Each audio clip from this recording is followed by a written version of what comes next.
Hi everyone, my name is Ryan and I'm the Midlife Skier. As a newly obsessed skier, I decided that I wanted to record point of view or POV footage of all my skiing this last ski season.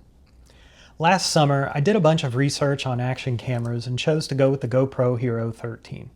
After getting it in my hands, I did a bunch of experiments to figure out which setups and settings I preferred so that everything was ready for ski season. Today, I'm going to go over everything I learned during the ski season using my GoPro and what I plan to do different this upcoming season.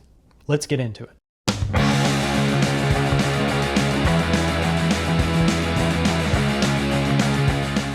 So why did I choose the GoPro Hero13? Well, when I did my research, I figured out that the first choice was really between whether to get a 360-degree surround camera or a normal high-res action camera. Many excellent ski content creators I watch use 360 surround cameras, but I didn't like a few things about these for myself. First, I don't like the distorted image that these cameras have. Everything looks fisheye. Second, it was clear that editing the video that these cameras recorded was much more involved, forcing you to pick angles and zoom ranges constantly. They ensure that you never miss footage of stuff happening around you, but they also create a lot more work in the editing process. Given the drawbacks of the 360 cameras, I focused in on normal high-res action cameras. Comparing them, it seemed that the GoPro Hero 13 had a slight edge in most specs that I cared about, maybe not, which would be resolution, battery life, lenses, and accessories. Another key feature that the GoPro had was the GPS data recording. With this, I could overlay speed, maps, and other geospatial data on my videos, which I really liked. Being a gadget person, I think that's cool. It wasn't clear to me if the other competing cameras had this capability or not, but I knew the Hero 13 did. Also, kind of weird, but just given security concerns and geopolitical events going on, I just felt uncomfortable going with Chinese cameras. What if they became unsupported or bricked due to policy changes, similar to kind of what's happened with DJI and their drones? Finally, it just seemed to me that GoPro was the OG gold standard of action cameras, and why not just go with that while I was learning? As I played with my GoPro over the summer, I realized a few things about what I hope to record during the ski season. Thinking about the beautiful views that the mountains hold for me, I decided to get the widescreen anamorphic lens add-on. That's this. Also, as I experimented, I realized that the built-in mic of the GoPro really sucked at blocking out wind noise. To address this, I bought the cheapest external mic I could find, which was this, the DJI Mic Mini.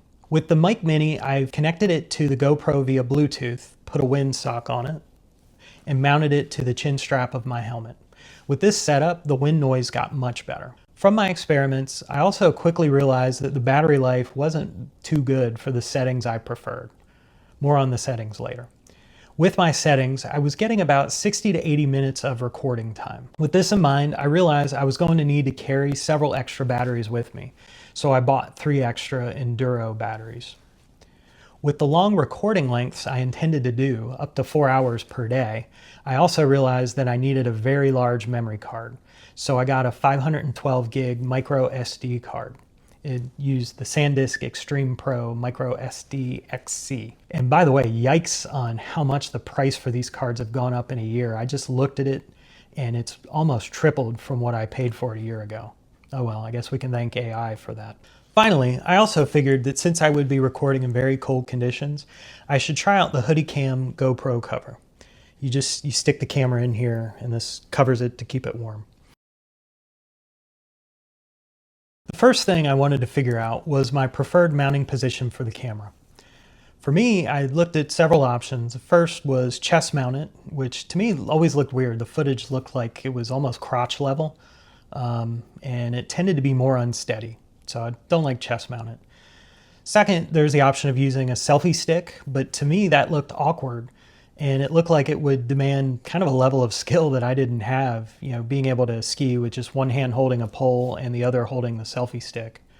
Also, it kind of struck me as a little weird that some of the people who slavishly record behind views of themselves skiing kind of hit me as a little narcissistic, and it's just them, they're the center skiing of all the attention. And for me, that's very much not what it was about. For me, the footage I want to see is the mountain and the slope and the views. It's kind of boring to me just to watch somebody close up skiing back and forth. So I didn't like the selfie stick. Third option I really didn't consider, but just weird, I know it's out there, is the mouth mounted camera. And I guess the view's okay, but to me it's just gross and it looks really uncomfortable to hold in your mouth this mount for the camera. As I watched other people's videos on YouTube, the angle I really preferred was helmet mounted POV, or point of view.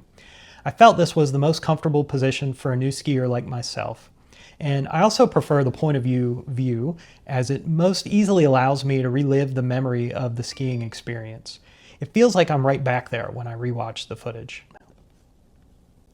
For camera settings, I did a bunch of A/B comparison videos to try different settings, even going as far as rendering and uploading to YouTube to see which ones made the video look the best. The main trade-off I cared about was between video quality and battery life. As I did the comparisons, the most important setting I wanted to figure out first was the resolution.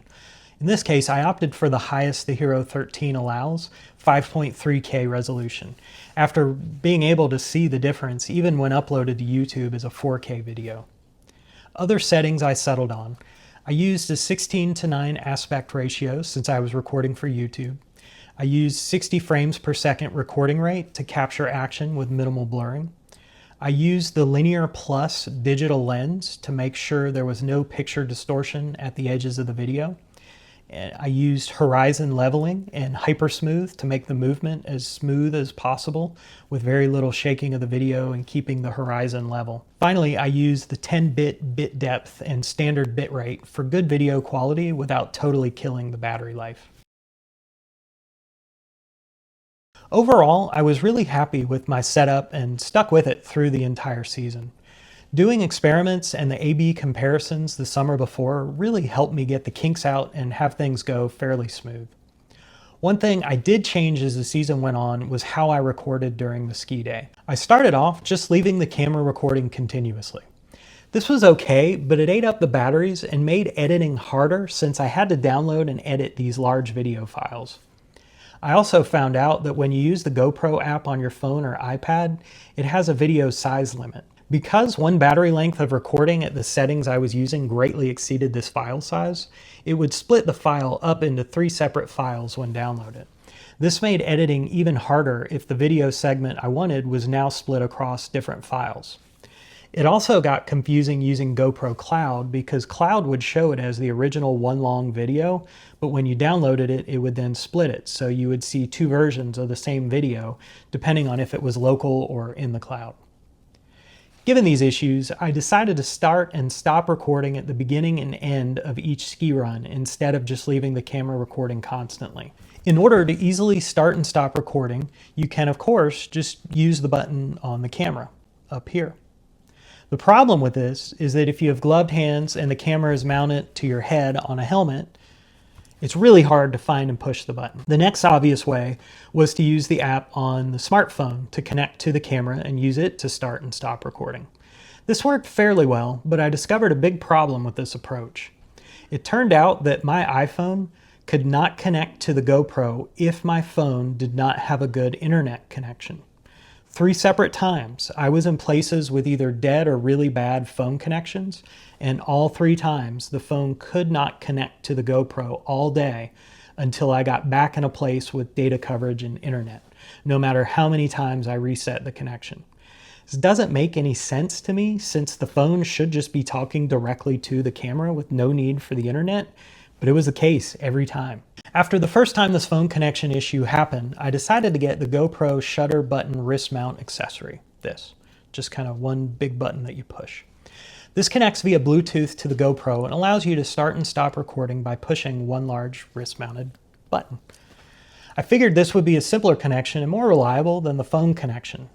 Unfortunately, this ended up suffering from the exact same problem. The accessory just would not work reliably if there was a bad internet connection.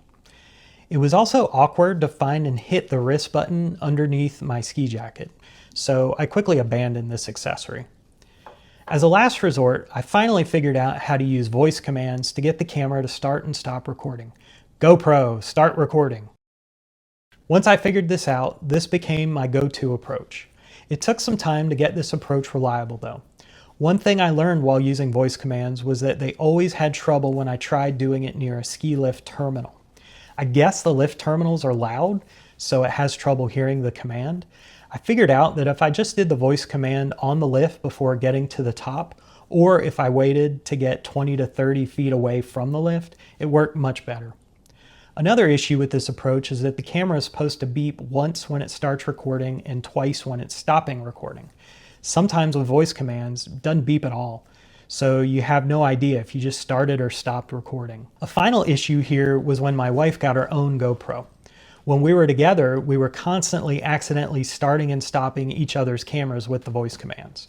It was kind of funny, but also frustrating at times. Another quirky tech issue I had to figure out was using the DJI Mic Mini while connected to the camera. First, I figured out that I needed to disable the sleep function of the mic, where it automatically powers itself off after a certain period of non-use. It was putting itself into sleep mode even when it was connected to the GoPro and being used to record. I also figured out that the GoPro would not record any audio when connected to the DJI Mic Mini and it was recording for the first time. So if I simply connected everything and started recording for a few seconds and then stopped the recording, it would then record the audio fine for any subsequent recordings. I discovered this issue when the very first time I connected the mic and then I would start recording for the day, I recorded a long session of skiing and not a bit of audio came through. Every time I swapped batteries, I had to redo this quick recording start and stop. And again, it was weird. If you record, let it record anywhere from 5 seconds to a minute or whatever, stop, and then start recording again. Thereafter, it would always capture the audio fantastic. I have no idea why it does this, but at least it was a pretty easy workaround. One thing that ended up completely not working was the hoodie cam GoPro cover, this thing. Technically, it did work very well to keep the camera warm. The problem is that it worked too well. Almost every time I used this, my camera ended up overheating.